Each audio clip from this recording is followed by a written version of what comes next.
ಸ್ನೇಹಿತರೆ, ಒಂದು ನಿವೇದನೆ. ಮಹಾಭಾರತ ಯುದ್ಧದ ಘಟನೆಗಳ ಸಾಲಿನಲ್ಲಿ ನನ್ನನ್ನು ಅತಿಯಾಗಿ ಆಕರ್ಷಿಸಿದ್ದು ಭಗವದ್ಗೀತೆ. ಶ್ರೀಕೃಷ್ಣನಿಂದ ಅರ್ಜುನನಿಗೆ ನೀಡಿದ ಭಗವದ್ಗೀತೆಯ ಉಪದೇಶದ ಮೂಲಕ ನಾನು ನನ್ನ ಯೂಟ್ಯೂಬ್ ಚಾನಲನ್ನು ಪ್ರಾರಂಭಿಸಿದ್ದೆ. ಅದರ ನಂತರ ನನ್ನನ್ನು ಸೆಳೆದದ್ದು ಕರ್ಣನ ಪಾತ್ರ.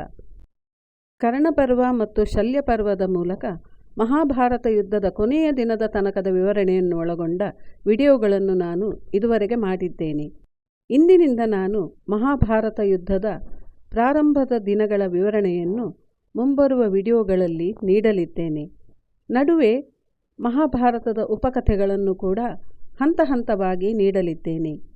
ನಿಮ್ಮ ಸಹಕಾರಕ್ಕಾಗಿ ಧನ್ಯವಾದಗಳು.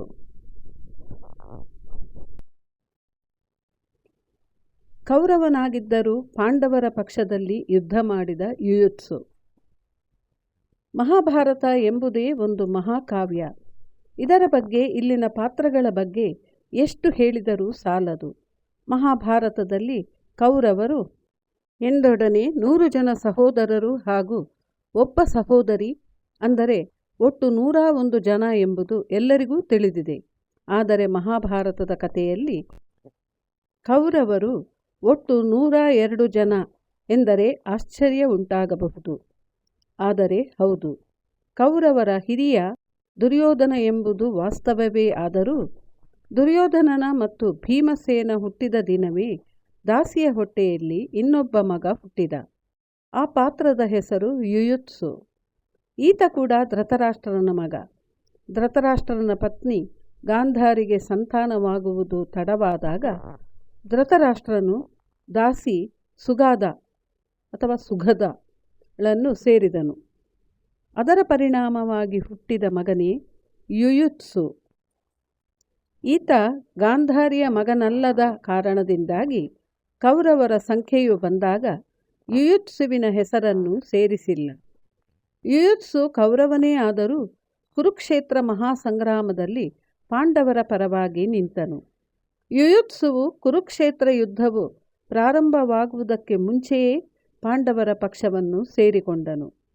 ಸತತವಾಗಿ 60,000 ಎದುರಾಳಿಗಳನ್ನು ಏಕಕಾಲಕ್ಕೆ ಒಂದೇ ಬಾರಿಗೆ ಎದುರಿಸುವ ಸಾಮರ್ಥ್ಯ ಯುಯುತ್ಸುವಿನಲ್ಲಿತ್ತು.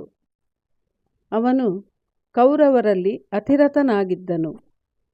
ಅವನು ಸರಿಯಾದ ಸಮಯಕ್ಕೆ, ಸಂದರ್ಭಕ್ಕೆ ನ್ಯಾಯಯುತವಾದ ಪಕ್ಷದಲ್ಲಿ ಸೇರಿಕೊಂಡು ಪಾಂಡವರ ಜೊತೆ ಕುರುಕ್ಷೇತ್ರ ಯುದ್ಧದಲ್ಲಿ ಹೋರಾಡಿದ. ಯುಯುತ್ಸು ತನ್ನ ಸಹೋದರರಿಗೆ ಮೋಸ ಅಥವಾ ದ್ರೋಹ ಮಾಡಲಿಲ್ಲ. ಬದಲಿಗೆ ಆತ ಸದಾ ಸದ್ವಿಚಾರಗಳು ಹಾಗೂ ಧರ್ಮದ ಕಡೆ ನಿಲ್ಲುವ ನಿರ್ಧಾರ ಮಾಡಿದ್ದ.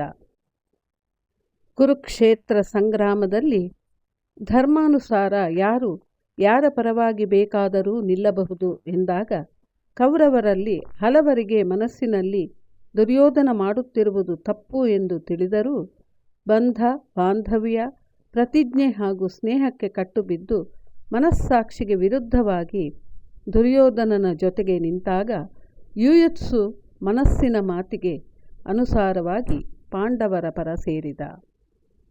ಇದು ಮುಂದಿನ ಭಾಗದಲ್ಲಿ ಮುಂದುವರಿಯುವುದು.